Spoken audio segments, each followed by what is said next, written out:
സാറേ നമ്മൾ മിക്കവാറും സോഷ്യൽ മീഡിയ ഒക്കെ തുറക്കുമ്പോൾ ആ കാണുന്ന ഈ ഫിറ്റ്നസ് ബേസ്ഡ് ആയിട്ടുള്ള ക്വസ്റ്റ്യൻസിൽ കാണുന്നൊരു കാര്യമുണ്ട്, ഒറ്റ മാസം കൊണ്ട് നിങ്ങളുടെ എത്ര ചാടിയ ഗുഡവയറും കുറയ്ക്കാൻ പറ്റും.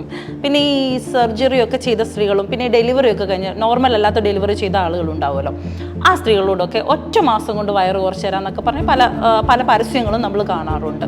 ഇത് എത്രത്തോളം വാസ്തവമാണ്? ഇത് പറ്റുമോ അങ്ങനെ നമുക്ക് ഒരു മാസം കൊണ്ട് കുറയ്ക്കാനും പഴയതുപോലെ നിങ്ങൾ പഴയ ആളാക്കി തിരിച്ചു വരുമെന്നാണ് പറയുന്നത്, ഇത് പോസിബിൾ ആണോ? ശരിക്കും പറഞ്ഞു കഴിഞ്ഞാൽ ഇത്തരം മേഖലകളിൽ നടക്കുന്ന ഒരു ഏറ്റവും വലിയൊരു തട്ടിപ്പാണ് ഇത്തരം വാഗ്ദാനങ്ങൾ കൊടുക്കുന്നത്. ഒരിക്കലും പോസിബിൾ അല്ല. എന്തുകൊണ്ടാ വെച്ചാൽ ഇനി അങ്ങനെ പോസിബിൾ ആവണമെന്നുണ്ടെങ്കിൽ അവൻ്റെ ലൈഫ് ത്രെട്ടനിങ് ആയിട്ടുള്ള ആക്ടിവിറ്റീസിലൂടെയാണ് ഇത് പോകുന്നത്. അത് സയന്റിഫിക്കലി നമ്മൾ ഒരിക്കൽ പോലും അംഗീകരിക്കാൻ പറ്റാത്തതാണ്. അപ്പോൾ നിങ്ങൾ അക്കോർഡിംഗ് ടു WHO റൂൾസ് പ്രകാരം ഒരു മനുഷ്യന് ഇപ്പോൾ ഡയറ്റ് പ്രകാരം തന്നെ കാലറി ഡെഫിസിറ്റ് കൊടുക്കണം എന്നുണ്ടെങ്കിൽ അതിൻ്റെ recommendation 500 to 1000 kilo calorie deficit ആണ് നിങ്ങൾ പ്ലാൻ ചെയ്യേണ്ടത്.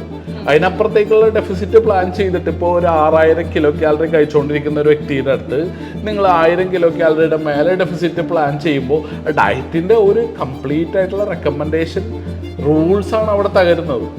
മനസ്സിലായി? അപ്പം നിങ്ങൾ ഒരാളെ അയാളുടെ ഒരു ലൈഫ് സ്റ്റൈൽ എന്താണെന്ന് മനസ്സിലാക്കി അയാളുടെ ലൈഫ് സ്റ്റൈലിന് എങ്ങനെയാണ് മോഡിഫൈ ചെയ്യാൻ പറ്റാവുന്നതെന്ന് മനസ്സിലാക്കി ആ തരത്തിലുള്ള ഒരു ഡയറ്റ് റെജീമാണ് അയാൾക്ക് കൊടുക്കേണ്ടത്. അയാൾക്ക് ആ പറയുന്ന തരത്തിൽ എക്സസൈസ് എങ്ങനെയാണ് ഇൻകോപ്പറേറ്റ് ചെയ്ത് ടോട്ടൽ കാലറി ഡെഫിസിറ്റ് വരുത്താൻ സാധിക്കുന്നത്. ഇത്തരത്തിലാണ് നമ്മളുടെ WHO പോലും ഒരു റെക്കമെൻഡേഷൻ ഫാക്ട് ഇൻ്റർനാഷണലി ഉണ്ടാക്കിയിരിക്കുന്നത്. അപ്പോൾ അതിനെക്കുറിച്ചൊക്കെ വ്യക്തമായിട്ട് പഠിക്കുന്ന ഒരു ശാസ്ത്രമാണ് പേഴ്സണൽ ട്രെയിനിങ്.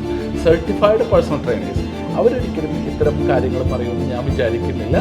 പക്ഷെ ഇതൊന്നും അറിയാത്ത ആൾക്കാർ പലതും പറയുന്നുണ്ടെങ്കിൽ നിങ്ങൾക്ക് അവിടെ റെസിസ്റ്റ് ചെയ്യാനുള്ള പലതരത്തിലുള്ള ലീഗലായിട്ടുള്ള എവിഡൻസ് ഇവിടെയുണ്ട്.